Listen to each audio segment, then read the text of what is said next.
guys, I'm Alex. I'm Jason, we're the Table Monkeys, and today we are going to address this arm PR, side pressure nonsense, really, debacle. It's obviously Ryan Bowen's favorite lift, and he managed to get it into arm PR. And a lot of people disagreeing with it, including us. Yes. So we are going to explain why we don't think this should be done in a max effort. Not that you can't train it, or shouldn't train it, or that it isn't a part of arm wrestling, but it is definitely not something that you train max effort, and there are a number of reasons why. A lot of them spawning from Westside, which we may have, you may know this or not, we come from a powerlifting background. Yeah, like to make a lot of references to powerlifting. Side pressure in arm wrestling is obviously not one of the fundamentals, especially outside your shoulder. In powerlifting, the fundamentals are squat, bench, deadlift. You do those lifts max effort for sure all the time. But you don't do your assistance exercises max effort. You do them to build up your muscles, build up your connective tissue, so you're stronger in all the intricate positions. And this would definitely be looked at as an assistance exercise, not a fundamental or a compound movement. And again, going back to Westside, the gym that we come from is Westside certified. It's very much about Westside. The owner, who is very close friends with us, and we talk to about this kind of stuff all the time, is just a fanatic about it and knows everything there is to know about it. So we want to address some of the ways that Westside approaches max effort and connective tissue training, because they don't they don't max effort their connective tissue training. They just don't do it. It's an assistance exercise. And assistance exercises, like Alex said, usually done for volume and done for building up strength and accumulating reps and weight over time. With max effort training, you're teaching your body how to strain in the positions that you want to be in. No one wants to be out here, and if you are, you want to get out of it as quickly as possible so you can start pulling in a fundamental position. Exactly. And the assistance exercises that you do are going to teach you different positions that you kind of don't want to be in. So as you're straining in the position you want to be in, if you feel something failing, you kind of know what you need to fight for. So like drive your elbows forward, or hips through, or knees out. Like those are cues that you learn in a squat so that you can stay in a good position as your body is starting to fail and go into a bad position. You don't go, oh, there's the bad position, let me train that position and make it really strong, which is what inexperienced lifters will do. So taking a squat, for example, a lot of people, because they don't have the flexibility and mobility in their hamstrings and their ankles, when they get down and they can't hit depth like this, when they get down to here, they end up putting their back forward and then doing this kind of half good morning, half squat movement. Nobody teaches them otherwise. They build up strength over time, and eventually they hurt their back, because the limiting factor is their back. It's not really the muscles that they're trying to train, right? And then they've trained that motor pattern for so long, it's so much harder for them to teach, for them to learn how to train in a proper position. Or detrain that shitty position, So it just takes even longer for you to get back to where you were before. So again, back to this max effort lift.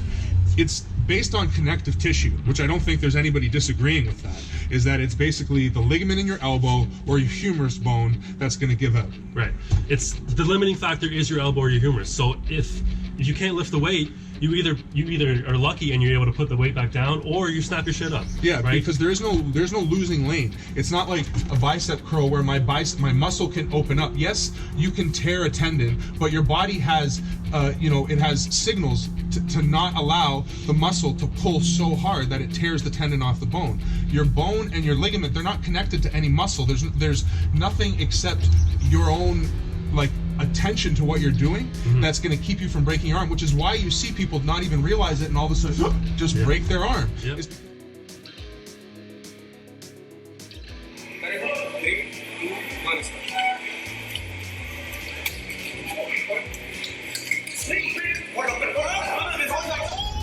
So this is obviously a very common position. You don't want to train at max effort because you don't want to teach your body how to strain in a shitty position. Max effort training is still great. Like, do max effort training for fundamental lifts. Back pressure, cupping, pronation work, all the fundamentals in arm wrestling. Even side pressure, if you train it from a good position, with your hands behind your body, which is, I think, RVJ's point when he was talking about Jerry Cataret. If you guys saw the podcast with Neil Pickup, and those guys will throw that up there as well, he was making the point that even though Jerry says he trains side pressure and going to the side as hard as he can, Rob believes, which is how I think most people that do, if you do see them train it, is they train it where they're actually in a good position and they try to push their body in that good position. It's still like, you can still injure yourself. It's still not the safest thing to do, and I wouldn't necessarily train that position max effort either. Especially not for beginners. Yeah, especially not for beginners. But it's completely different than putting yourself in a break arm position and then literally doing the thing that breaks your arm, which is rotating from that position. Right. So, but you still want to strengthen this area, right? So is there a way to condition it? Yes. Yes. And that's through lots of repetitions. Just light or isometric. Just for a ton of reps. Over time, it'll callus up, you'll get the blood flowing through there, and it'll strengthen over time, and you'll be safe doing it. Yeah. No risk of injury. And again, getting back to Westside, this is exactly how Louis Simmons, this is his protocol for training your connective tissue. It's either hundreds and hundreds of extensions against a band, or JM presses for lots and lots of reps. Even like something like a JM press, which is like, you can still push that a little bit heavy. They're still going to do sets of like 8 or maybe 5 for like their heavy sets, but they're never going to max effort that and see what's the absolute most they can force through the areas that can only break. Like, this, the only option for them is to snap.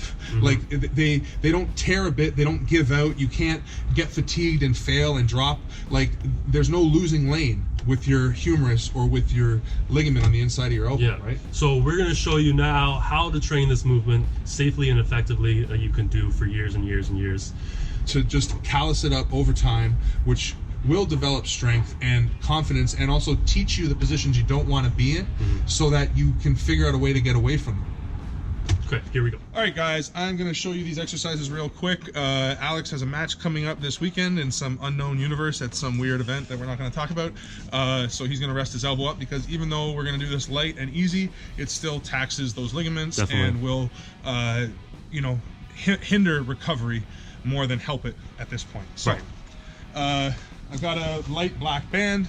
It's not very much weight. One of the advantages to bands is they get lighter as you get pulled out of position. So if I'm in this position and I start to get pulled out, the weight should get a little less as I get into a worse and worse position, right? So try bands. And now we're gonna get into this shitty position. We did a video, we'll throw a little card up in the window, with Evan talking about how to heal from when you do hurt this ligament on the inside. So the point is, you want to get into a shitty position and then just kind of hold it lightly. And the weight needs to be light enough that, like, it feels like I'm in an uncomfortable position, because I know this isn't a position I want to be in, but I don't feel strained in any way. Just feeling a nice light burn in the elbow, again, the blood's flowing there. Feels nice, it's controlled. Exactly. If you wanted to, another way you can do this instead of an isometric is just little baby movements. So again, I don't want to use too much muscle. I don't want a bunch of blood going into my forearm or into my bicep or into my chest. I just want it going through the ligament. So I want to just try to maintain this position and just create a little bit more pressure with a little force forward. Yeah. Again, I've got a light band on here. I don't have the band tripled over. I don't have it so that adding 1 inch of pressure is adding, like, you know, 15-20 pounds. No, you could probably do this for like 100 200 reps. Yeah, we're already at what, a minute almost that I've been sitting here with it on my elbow, and it feels fine. And one of the interesting things when you train like this now, this is a horrible position I do not want to be in.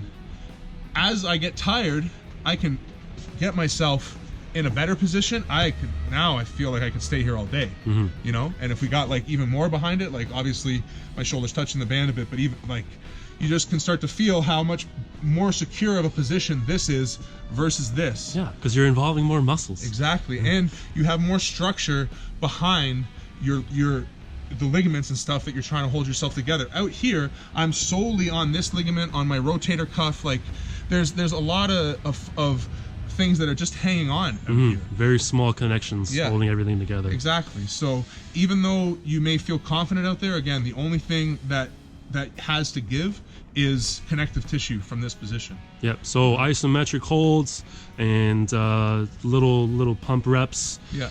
Quasi isometrics, as they're called. And the point is, lightweight, lots of time, lots of reps.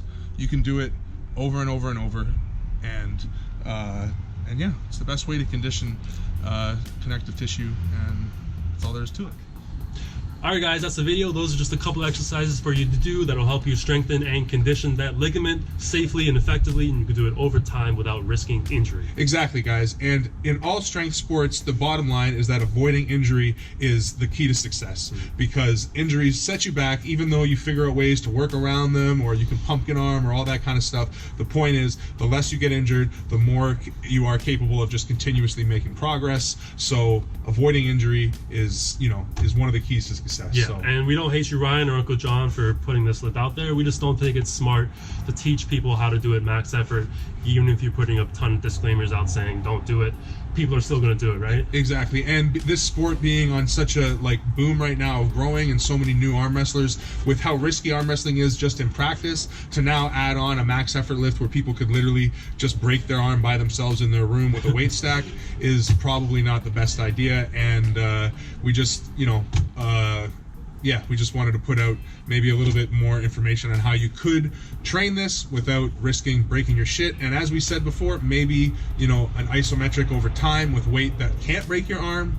Maybe that's a good test, see who can hold 50 pounds for the longest or something, but putting up, 80% of your body weight and getting people to think that that's a reasonable thing to attempt is just irresponsible. Sorry, okay, man. But anyway, like the video, leave some comments in the comments with some feedback and all that stuff. Hit the bell, subscribe, all those things. And monkeys out. Peace.